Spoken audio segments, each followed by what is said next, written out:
mga kawaiti, welcome back to my YouTube channel na Vince Tutorial. Now guys, tuturuan ko kayo ngayon kung paano ba mag-edit ng personal pictures for your personal mag or personal pillows. Ayan, tuturo ko sa inyo guys kung paano mag-edit like this photos, this mag.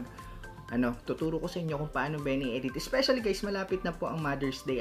So gagawa po ako personally ng ng customized pictures for my mom sa gift ko po sa kanya para sa this coming Mother's Day. So ang regalo ko po sa kanya ay mag po, customized mag. So yun po ang magic mug ang tawag doon. So, of course guys, kung gusto niyo mag-order ng ating pong magic mug, pwede niyo pong i-click yung link below. May lalagay po tayo doon link para doon po kayo mag-order ng inyong pong mga customized mug for your mother. Yun po ang gagawin natin. So, ngayon guys, let's proceed to our tutorial. So, ayun guys, itong tutorial na to guys, kakailanganin nyo lang of course ng PixArt, yung PixArt na photo editor. Mada-download nyo po yan sa Google Play Store. Tapos kailangan nyo pong mag-download. Syempre kailangan may mga photos kayo ng mom ninyo or ng mga kapatid ninyo kung gusto nyo isama. And of course kailangan nyo pong pumunta sa Google Chrome. Ayan, punta kayo sa Google. Kanya po pumunta sa Google Chrome. Itatype nyo po dun guys yung Flower Garden Transparent. Kung gusto nyo, kung mahilig sa flowers ang mother ninyo, ang mama ko po ay plantita. Ayan. So, ayan po, I decided na gamitin po yung flowers for her photos. Ayan po. So, ida-download nyo, ilong press lang po ninyo yung photos na kailangan nyo. For example, this one, ilong press nyo lang siya. Ayan. Tapos, makikita nyo doon po ay pindutin nyo yung download. Ayan. Pag na-download nyo na, ayan po, madidiretso na yun sa inyo pong gallery. And of course guys, kailangan nyo po mag-download ng white background. White background. And white background na 16 by 9. 16 by 9. Ayan po. Download nyo na po ito. Tapos, search na 16 by 9. Guys? Tapos, ganun din, punta kayo sa image, pindutin nyo yung background, tapos ilolong press nyo lang, then download image. Download natin. Alright, download again. Tapos ngayon guys, ang gagawin natin, na-download nyo na yung PixArt. Ayun, pwede kayong gumamit ng Canva, PixArt, photo editor, or anything guys kung marunong na kayo mag-edit. Pero I suggest guys, ang ginagamit ko usually ay PixArt and Canva. So ngayon guys, ang gagawin ko, of course guys, again, click nyo sa baba yung yung aming pong link kung gusto nyo pong mag-order ng customized mug sa ating pong description box. Of course, ngayon guys, punta tayo sa PixArt para i-edit na po yung ating videos, photos. Ayan, pasensya na po. Alright guys, open natin yung ating PixArt. Of course guys, pag open nyo ng PixArt, ayan, pag open nyo, alright,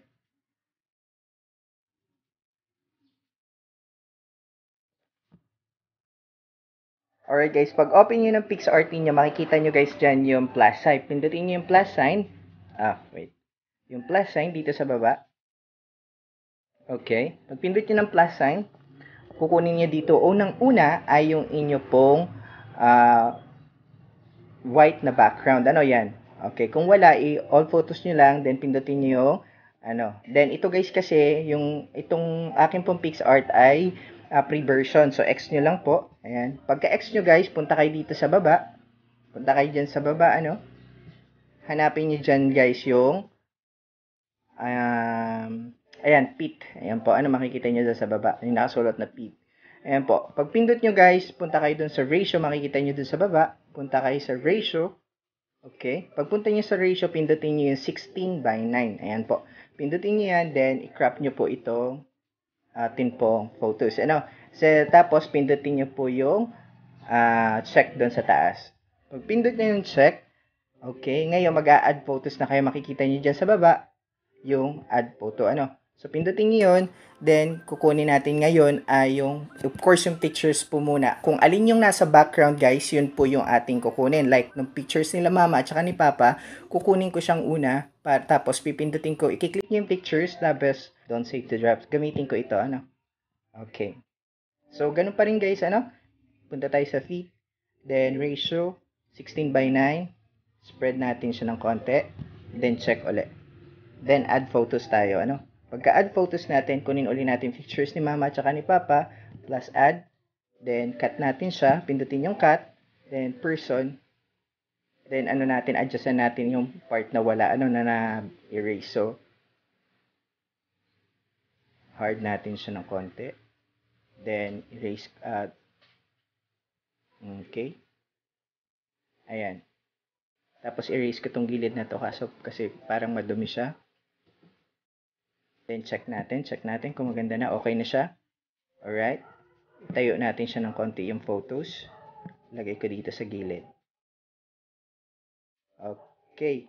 I-add ko ngayon yung photos naming magkakapatid. O, kung gusto nyo guys, pictures lang ng mama ninyo or ng papa ninyo.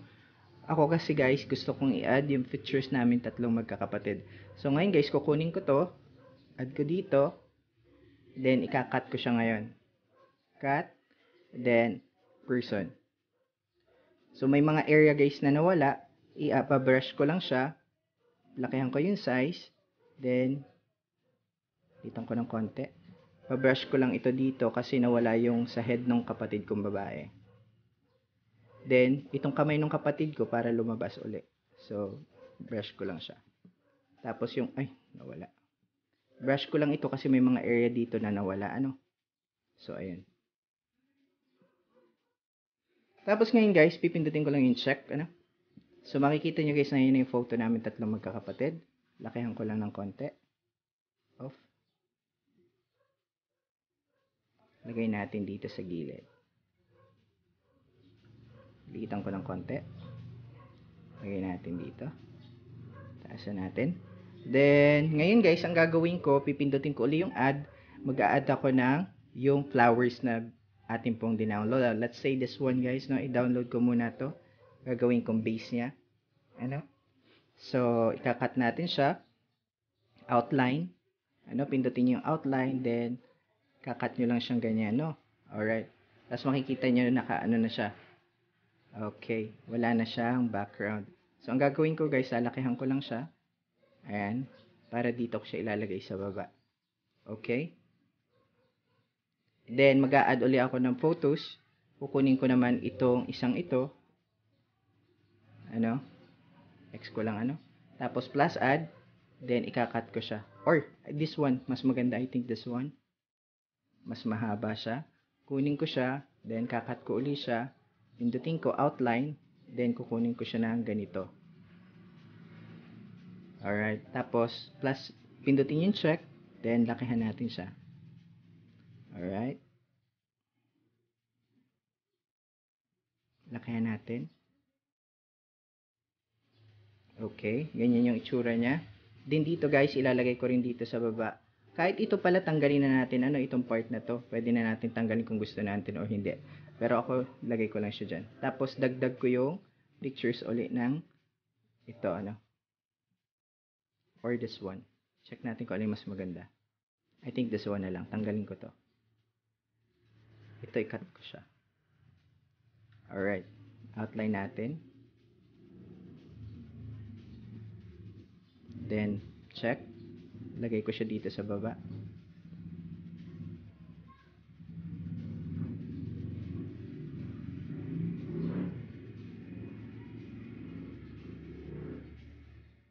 Okay. Then, ngayon guys, ang gagawin natin ay mayroon po ako ditong, pwede kayo guys mag-type ng text. For example guys, Happy Mother's Day. Kung may message kayo, ayan, Happy Mother's Day. Kung may message kayo sa mom ninyo, or kung ano man ang gusto ninyo, ilagay nyo dyan. Pwede nyo liitan. Ayan. Pwede nyo baguhin yung font. Pindutin nyo to. Font. Makikita nyo dyan guys yung mga font. Or pwede nyo palitan yung color po. Makikita nyo dyan. Makikita naman nyo dyan. Tapos pwede nyo lagyan ng linings, stroke. Pwede nyo pindutin yung black para mas makita siya. Halimbawa ganyan guys. Gusto nyo ilagay dyan. Then pangalan ng mama ninyo.